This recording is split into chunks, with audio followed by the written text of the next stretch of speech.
히브리서 6장 1절. 그러므로 우리가 그리스도의 도의 초보를 버리고 죽은 행실을 회개함과 하나님께 대한 신앙과 세례들과 안수와 죽은 자의 부활과 영원한 심판에 관한 교훈의 틀을 다시 닦지 말고 완전한 대로 나아갈지니라. 하나님께서 허락하시면 우리가 이것을 하리라. 한 번 빛을 받고 하늘의 은사를 맛보고 성령에 참여한 바 되고 하나님의 선한 말씀과 내세의 능력을 맛보고도 타락한 자들은 다시 새롭게 하여 회개하게 할 수 없나니 이는 그들이 하나님의 아들을 다시 십자가에 못 박아 드러내놓고 욕되게 함이라. 땅이 그 위에 자주 내리는 비를 흡수하여 밭 가는 자들이 쓰기에 합당한 채소를 내면 하나님께 복을 받고 만일 가시와 은근퀴를 내면 버림을 당하고 저주함에 가까워 그 마지막은 불사름이 되리라. 히브리서 7장 1절. 이 멜기세덱은 살렘 왕이요 지극히 높으신 하나님의 제사장이라. 여러 왕을 쳐서 죽이고 돌아오는 아브라함을 만나 복을 비인 자라. 아브라함이 모든 것의 10분의 1을 그에게 나누어 주니라. 그 이름을 해석하면 먼저는 의의 왕이요 그 다음은 살렘 왕이니 곧 평강의 왕이요 아버지도 없고 어머니도 없고 족보도 없고 시작한 날도 없고 생명의 끝도 없어 하나님의 아들과 닮아서 항상 제사장으로 있느니라. 14절. 우리 주께서는 유다로부터 나신 것이 분명하도다. 이 지파에는 모세가 제사장들에 관하여 말한 것이 하나도 없고 멜기세덱과 같은 별 다른 한 제사장이 일어난 것을 보니 더욱 분명하도다. 그는 육신에 속한 한 계명의 법을 따르지 아니하고 오직 불멸의 생명의 능력을 따라 되었으니 정언하기를 네가 영원히 멜기세덱의 반차를 따르는 제사장이라 하였도다. 전에 있던 계명은 연약하고 무익함으로 폐하고 율법은 아무것도 온전하게 못할지라. 이에 더 좋은 소망이 생기니 이것으로 우리가 하나님께 가까이 가느니라. 26절. 이러한 대제사장은 우리에게 합당하니 거룩하고 악이 없고 더러움이 없고 죄인에게서 떠나 계시고 하늘보다 높이 되시니라.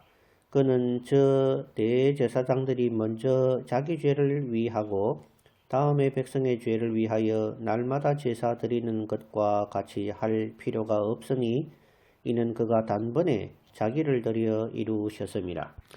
율법은 약점을 가진 사람들을 제사장으로 세웠거니와 율법 후에 하신 맹세의 말씀은 영원히 온전하게 되신 아들을 세우셨느니라. 7장 18절에 전의 계명, 즉 율법, 다시 말해 레위기가 연약하여 폐했다고 기록하고 있는데 이것은 레위기 전체, 즉 율법 전체를 폐했다는 뜻이 아닙니다. 전의 계명이 완전히 폐하여졌으면 성경책에 있는 10계명도 필요 없을 것이며 지킬 필요도 없는 것이 되고 맙니다. 레위기 속에는 제사의 법도 있고 윤리, 도덕에 관한 법도 있고 어떤 절차와 규례에 관한 법 등 다양한 내용들이 들어 있습니다. 그러므로 그때나 지금이나 공히 유효한 법들은 폐하여지는 것이 아닙니다. 예를 들어 살인하지 말라는 법은 구약에서나 신약에서나 공히 유효한 법인 것입니다. 성경을 문자에 얽매여 한치도 융통성이 없는 시각으로 보면 안 됩니다. 성경을 기록하신 하나님의 참뜻이 무엇인가를 볼 수 있는 눈이 있어야 합니다. 위에서 폐했다고 할 때에는 레위기에 나오는 짐승을 잡아서 제사하는 것을 폐했다는 뜻입니다. 짐승의 피는 아무리 들여도 사람의 죄를 생각나게 할 뿐 완전히 영원히 인간의 죄를 속죄하지는 못하는 것입니다. 그래서 제사 드릴 때마다 짐승을 죽여 피를 제단에 드렸는데 이제 예수님이 완전히 단번에 자기 자신의 피를 드림으로 이제 예수님의 피를 의지한 오늘날의 교인들은 피를 드리는 제사의 법을 지키지 않는 것입니다. 짐승의 피 대신에 오늘날은 예배를 드리는 것입니다. 예배는 산 제사라고 표현합니다. 즉 내가 죽지 않고 예수님의 피를 의지하여 하나님께 나아가는 경배를 올려드리는 것이 바로 예배인 것입니다. 하지만 기록된 본 뜻은 모른 채 사람들은 자기의 생각에 유익한 대로 성경을 해석합니다. 그래서 옛 계명이 폐하여졌다는 구절을 자기 자신에게 유익한 쪽으로 해석하여 그때나 지금에나 유효한 음식 규례와 같은 것을 폐하여진 것으로 생각해서 성경이 금하는 먹거리를 전혀 두려움 없이 먹는 것을 봅니다.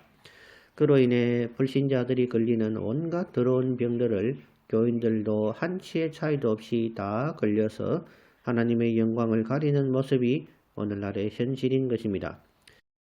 규례와 윤리의 법을 어겼다고 지옥 가는 것은 아닙니다.